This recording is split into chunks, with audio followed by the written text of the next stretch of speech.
استاد جی میں ایک عورت ہوں، میرا خاوند میرا حق مار 6 لاکھ اس نے دینا ہے، وہ نہیں دے رہا، میں نے زکوٰۃ دینی ہے یا اس نے؟ اگر کلی کرتے وقت حلق میں پانی چلا گیا اور یاد بھی تھا تو روزہ ٹوٹے گا یا کہ نہیں؟ روزے میں عورت کو خصوصی دن شروع ہو گئے، روزے کی قضا استاد جی زکوٰۃ رمضان میں ادا کرنی ضروری ہے یا جب بھی سال پورا ہو؟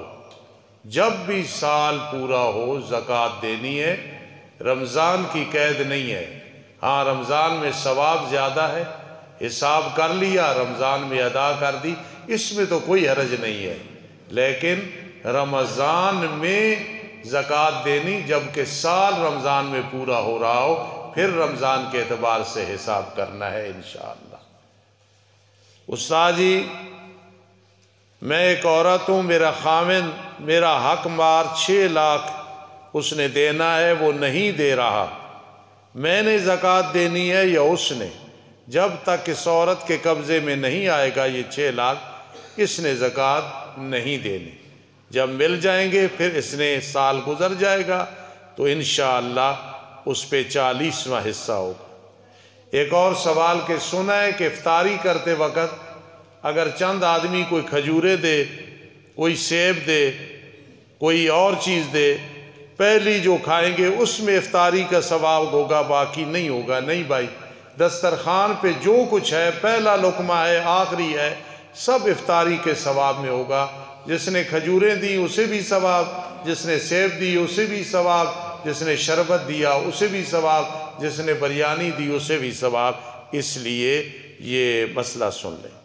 سونے، چاندی، نقدی، اونٹ، گائے، بھینس، بکری سب کی زکوٰۃ بتا دیں۔ سونا اور چاندی 7.5 تولے سونا، 52.5 تولے چاندی، ان پہ سال گزر چکا ہو پھر زکوٰۃ ہے، یا پھر چاندی تھوڑی سی سونا تھوڑا سا دونوں کو ملائیں تو 52.5 تولے چاندی کی قیمت بن جاتی ہے۔ وہ آج اس دور میں 1,36,000 جو ہے 500 روپے ہے، اس کو پہنچ جائے اور اس پہ سال گزرا ہو تو زکوٰۃ فرض ہے، وہ آدمی زکوٰۃ نہیں لے سکتا۔ اور سونے کا جو نصاب ہے وہ 13,90,000 کچھ اوپر، تو تقریباً 14 لاکھ اس مالیت کا سونا ہو پھر اس پہ زکوٰۃ ہوگی۔ لیکن یہ تب ہے صرف سونا ہے تو 7.5 تولے، صرف چاندی ہے تو 52.5 تولے، چاندی تھوڑی سی سونا تھوڑا سا دونوں کو ملا کے 1,36,000 کی مالیت بن جاتی ہے۔ یا تھوڑی سی چاندی ہے کچھ گھر میں پیسے پڑے ہیں، یا تھوڑا سا سونا ہے اور کچھ پیسے پڑے ہیں، اس وقت بھی اگر 1,36,500 روپے ہے اس کا 40واں حصہ دینا ہوگا۔ اور اونٹ کے نصاب میں چونکہ کسی نے پوچھا تو 5 اونٹ اگر ہوں ان پہ سال گزرے تو ان میں بکری دینی ہے، یعنی 40واں حصہ۔ گائے اور بھینس میں 30 گائے یا بھینس ہو اور ان پہ سال گزر جائے ان میں 40واں حصہ۔ بکری اور بھیڑ اس میں 40 بکریاں یا 40 بھیڑیں کم از کم ہوں، ان میں 40واں حصہ ہے۔ چونکہ کسی نے پوچھا، میں کوئی بڑا عالم نہیں، علامہ نہیں، میں اپنی طرف سے تحقیق کر کے تسلی کر کے مسئلہ بتاتا ہوں۔ اگر کلی کرتے وقت حلق میں پانی چلا گیا اور یاد بھی تھا تو روزہ ٹوٹے گا یا کہ نہیں؟ روزہ ٹوٹ جائے گا کیونکہ یاد تھا، قضا ہوگی، کفارہ نہیں ہوگا۔ کفارہ ہوتا ہے غلام آزاد کرنا یا 2 مہینے لگاتار روزے رکھنے، ورنہ 60 مسکینوں کو صبح و شام درمیانہ کھانا کھلانا۔ اگر روزے میں عورت کو خصوصی دن شروع ہو گئے، روزے کی قضا ہوگی یا کہ نہیں؟ اس دن کی قضا ضرور ہوگی جی، اور آگے جو دن ہے اس کی بھی قضا ہوگی، نماز کی قضا نہیں ہوگی اور اس میں کفارہ نہیں ہوگا۔ اگر کسی نے روزے کی حالت میں ناک، کان یا آنکھ میں دوا ڈالی، روزہ ٹوٹ جائے گا یا کہ نہیں؟ ناک میں اور کان میں دوا ڈالنے سے روزہ ٹوٹ جاتا ہے، آنکھ میں دوا ڈالنے سے روزہ نہیں ٹوٹتا۔ اگر ایسے کیا، مسئلہ پتہ تھا یا نہیں کر لیا تو قضا ہوگی، کفارہ نہیں ہوگا۔ انجیکشن کسی قسم کا بھی لگوایا، چاہے گلوکوز ہے چاہے کوئی اور چیز ہے، رگ ہے گوشت کا، اس سے جو ہے روزہ نہیں ٹوٹتا۔ لیکن اگر طاقت کے لیے اور صرف اپنے آپ کو سیٹ رکھنے کے لیے پھر نہیں ہے، یہ بوقت ضرورت لگائے گا تو انشاءاللہ اس کا نقصان نہیں ہوگا۔ روزے کے کتنے درجے ہیں؟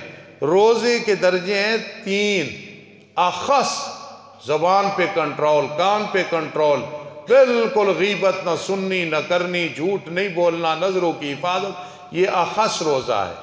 اور خاص یہ ہے کہ کم از کم کھانا پینا، اس چیز پہ کنٹرول اور ان چیزوں پہ کنٹرول، تو یہ خاص روزہ بنے گا۔ اور عوام کا روزہ ہے کھانے پینے جماع پہ کنٹرول، باقی غیبت ہے، نماز کی پابندی نہیں۔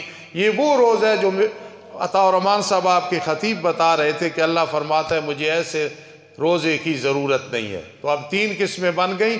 اکثر لوگ تیسرے درجے میں ہیں، کھانے پینے جماع پہ کنٹرول ہے، اور اگر غیبت تک چغلی تک کنٹرول ہے تو یہ خاص ہے۔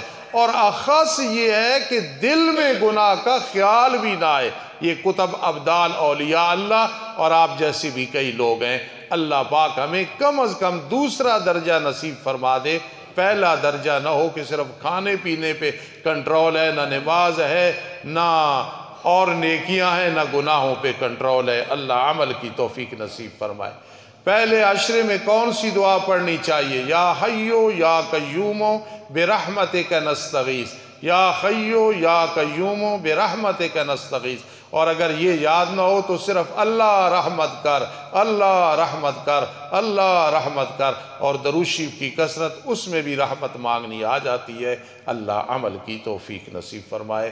اگلا جمعہ انشاءاللہ مغفرت کے موضوع پہ ہوگا۔ آج جس طرح آپ نے ثبوت دیا ہے اسی طرح اگلے جمعے میں جلدی آنا انشاءاللہ۔ سبحان اللہ۔